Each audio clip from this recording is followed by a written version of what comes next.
போன வீடியோவில் angular project setup பண்ணுறது எப்படின்றது பார்த்தோம் இல்லையா? ஸோ அதுக்கு அடுத்து நம்ம தெரிஞ்சுக்க வேண்டியது ஆங்குலர் மாடியூல்ஸ். இப்போ ஆங்குலர் மாடியூல்ஸுங்கிறது nothing but collection of directives, controllers, filters and factories and views. ஆக இது எல்லாத்தையும் சேர்த்தா அதுக்கு பேர் தான் மாடியூல். இப்போ என்னன்னா ஆங்குலர் ஜேஎஸில் ஒரு மாடியூலில் பல மாடியூல் வச்சுக்கலாம். ஃபார் எக்ஸாம்பிள் இது மாடியூல் ஏன்னு வச்சுக்கோங்களேன். மாடியூல் பி அப்படின்னு ஒன்று கிரியேட் பண்ணிக்கலாம். மாடியூல் சி அப்படின்னு ஒன்று கிரியேட் பண்ணிக்கலாம். மாடியூல் ஏ மாடியூல் பியை ஆக்சஸ் பண்ணிக்கலாம். மாடியூல் பி மாடியூல் சியை ஆக்சஸ் பண்ணிக்கலாம்.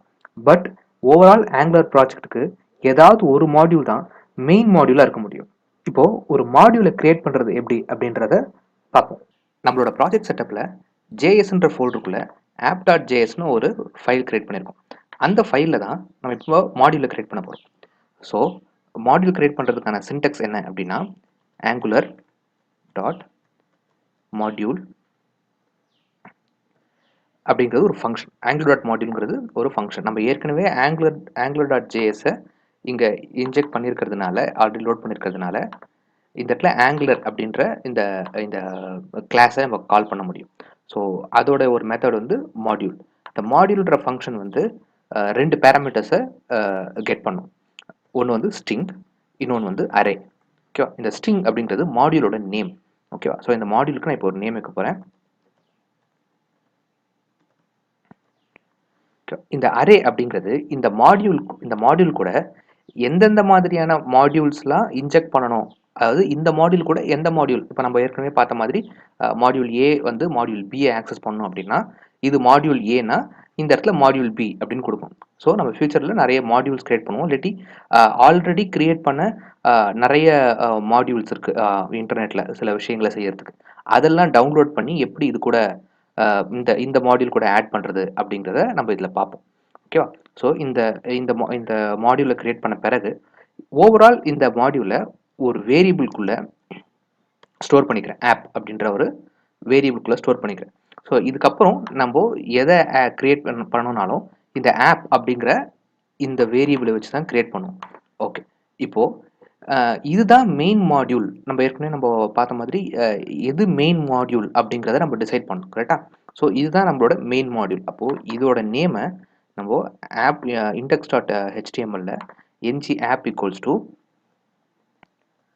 ஆங்குலர் மாடியூல் அப்படின்றது கொடுத்துட்டோம்னா இதுதான் இதோட மெயின் மாடியூல். இந்த மாடியூல் தான் மற்ற மாடியூல்ஸை போய் ஆக்சஸ் பண்ணும். ஓகேவா? இப்போது நம்ம ஒரு மாடியூல் கிரியேட் பண்ணியாச்சு. இதுக்கப்புறம் உள்ளே போயிட்டு நம்ம கண்ட்ரோலர்ஸ், டைரக்டிவ்ஸ் இதெல்லாம் எப்படி கிரியேட் பண்ணுறது அப்படிங்கிறத நெக்ஸ்ட் வீடியோஸில் பார்ப்போம்.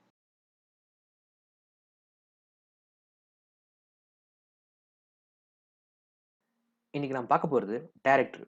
டைரக்டிவ்ங்கிறது ஒரு மார்க்கர் ஆப்ஜெக்ட். எப்பப்பெல்லாம் ஆங்குலர் ஒரு டைரக்டிவ் பார்க்குதோ அந்த டைரக்டிவ்ல இருக்க எல்லா ஃபங்க்ஷனாலிட்டிஸும் எடுத்துட்டு வந்து டாம் ஆப்ஜெக்ட்குள்ள இன்ஜெக்ட் பண்ணிடும். அதுக்கு பேர் தான் டைரக்டிவ்ஸ்.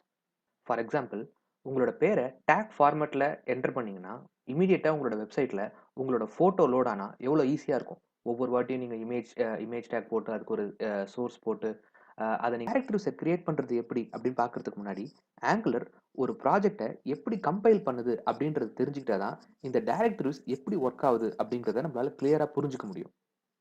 இந்த இடத்துல ஒரு பேசிக் செட்டப் இருக்குது. இந்த இடத்துல ஜஸ்ட் நான் ஒரு எக்ஸ்பிரஷனில் 3+1 அப்படின்னு கொடுக்குறேன். இமீடியட்டாக இங்கே என்ன ஆகும், இந்த 3+1 அப்படிங்கிறது கம்பைல் ஆகி இந்த இடத்துல 4 அப்படிங்கிற இந்த அவுட்புட் வரும். ஓகேவா? இந்த 4 அப்படின்ற இந்த இடத்துக்கு வந்து ரீச் ஆகிறதுக்கு முன்னாடி இந்த ஆங்குலர் எப்படிலாம் இந்த ப்ராஜெக்டை கம்பைல் பண்ணுது அப்படிங்கிறத ஃபர்ஸ்ட் பார்த்துருவோம்.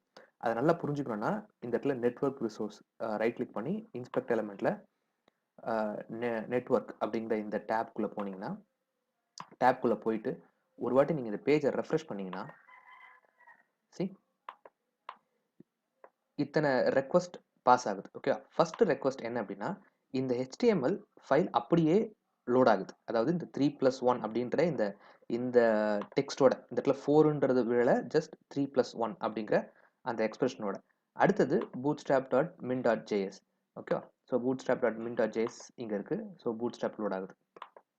ஓகே, ஸோ அடுத்தது angular.jsன்ற ஃபைல் லோட் ஆகுது. அதுக்கப்புறமா app.js லோட் ஆகுது. ஸோ app.jsல angular.module ஈக்குவல் டு ஆப் அப்படின்றது நம்ம இங்கே வச்சுருக்கோம். ஸோ இந்த 3 ஃபைலும் லோட் ஆன பிறகு தான் ஆங்குலர் ப்ராசஸ் பண்ணவே ஆரம்பிக்கும். அதுக்கப்புறம் தான் இந்த டாம் எலிமெண்ட்டை ஃபுல்லாக ரீட் பண்ணி, ஓ இந்த இடத்துல எக்ஸ்பிரஷன் போட்டிருக்கு, அப்போனா நம்ம இதை 3+1ன்றதை கம்பைல் பண்ணணும் அப்படிங்கிறத புரிஞ்சுக்கிட்டு அதுக்கப்புறமா தான் கம்பைல் பண்ணி 4 அப்படிங்கிற இந்த அவுட்புட்டை கொண்டு வரும். ஓகேவா? ஸோ இதுதான் ஒரு ஆங்குலர் கம்பைல் ஆகிற ஒரு மெத்தட். நம்ம சேனல் லோகோவை டிஸ்பிளே பண்ணுறதுக்கான ஒரு டைரக்டரை கிரியேட் பண்ண போகிறோம். அதுக்கு முன்னாடி ஒரு ஃபோல்டர் ஒன்று கிரியேட் பண்ணிக்கிறோம். அந்த ஃபோல்டர் வந்து ஆப்குள்ளே ஜேஎஸ்ன்ற ஃபோல்டருக்குள்ளே ஒரு நியூ ஃபோல்டர் ஒன்று கிரியேட் பண்ணிக்கிறோம். இந்த ஃபோல்டரோட நேம் வந்து டைரக்டிவ்ஸ். ஓகே, ஸோ இந்த டைரக்டிவ்ஸ்ன்ற ஃபோல்டருக்குள்ளே தான் நம்ம கிரியேட் பண்ண போகிற எல்லா டைரக்டிவ்ஸுமே இதுக்குள்ளே தான் இருக்கும். இதுக்குள்ளே இப்போ நம்ம ஒரு ஜேஎஸ் ஃபைல் கிரியேட் பண்ணிக்கலாம். Okay, new file directives channel logo.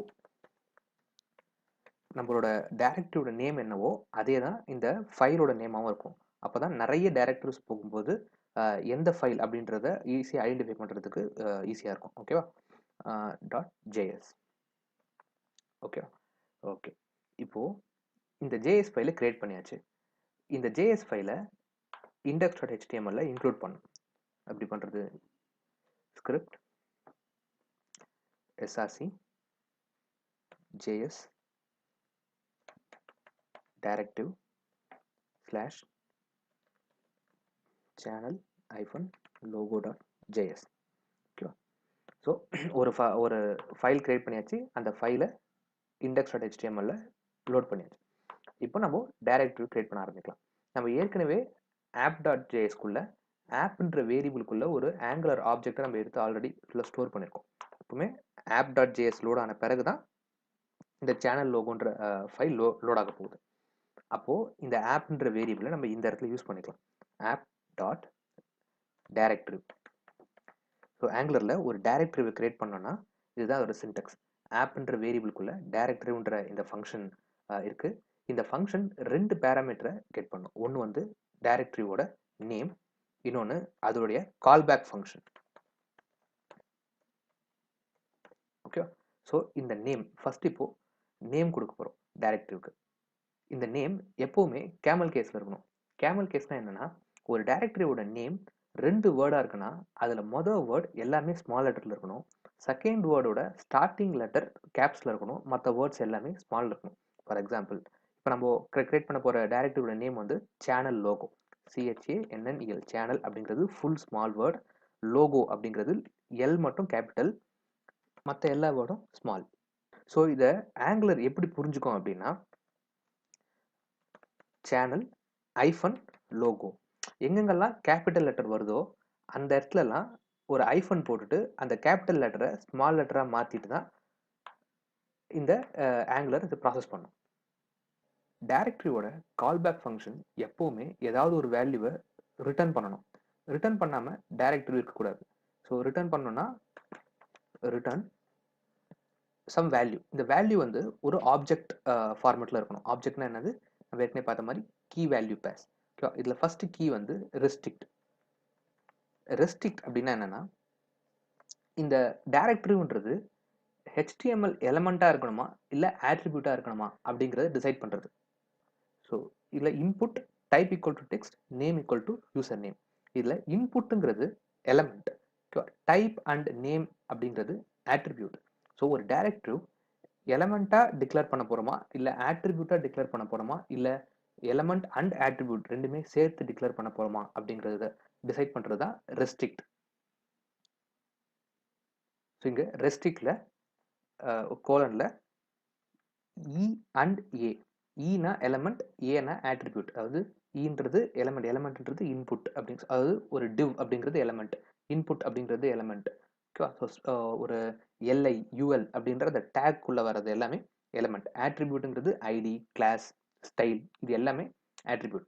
So நம்மளோட இந்த சேனல் லோகோ அப்படிங்கிற இந்த டைரக்டரி எலமெண்ட்லையும் இருக்கும், அதே சமயத்தில் ஆட்ரிபியூட்லையும் இருக்கும். அடுத்த கீ வேல்யூ டெம்ப்ளேட். ஓகேவா? டெம்ப்ளேட் அப்படிங்கிறது இந்த டைரக்டரிக்குள்ளே வந்து லோட் ஆக வேண்டிய கண்டென்ட். ஸோ இது ஒரு கொட்டேஷனில் ஃபார் எக்ஸாம்பிள் இப்போதைக்கு நான் உங்களுக்கு ஒரு H1 டேக்ல ஹலோ அப்படின்னு போகிறேன்னு வச்சுக்கங்களேன். ஸோ எங்கெங்கெல்லாம் நம்ம சேனல் லோகோன்ற டைரக்டரிவை யூஸ் பண்ணுறோமோ அந்த இடத்துலலாம் ஹலோ அப்படிங்கிறது வந்து டிஸ்பிளே ஆகும். இப்போ இந்த டைரக்டரிவை நம்ம இண்டெக்ஸில் பிளேஸ் பண்ணலாம். சேனல் ஐஃபன் லோகோ. ஓகே, ஸோ அங்கே சேவ் பண்ணிவிட்டு ரெஃப்ரெஷ் பண்ணால் இந்த ஹலோ அப்படிங்கிறது இங்கே டிஸ்பிளே ஆகுது. ஸோ இந்த சேனல் லோகோ அப்படிங்கிற இந்த டைரக்டரி இதில் இருக்கிற ஃபங்க்ஷனாலிட்டிஸை பேஸ் பண்ணி இந்த டெம்ப்ளேட்குள்ளே இருக்கிற இந்த வேல்யூவை நம்ம இந்த இடத்துல பிளேஸ் பண்ணுறோம். ஸோ ஆட்டோமேட்டிக்காக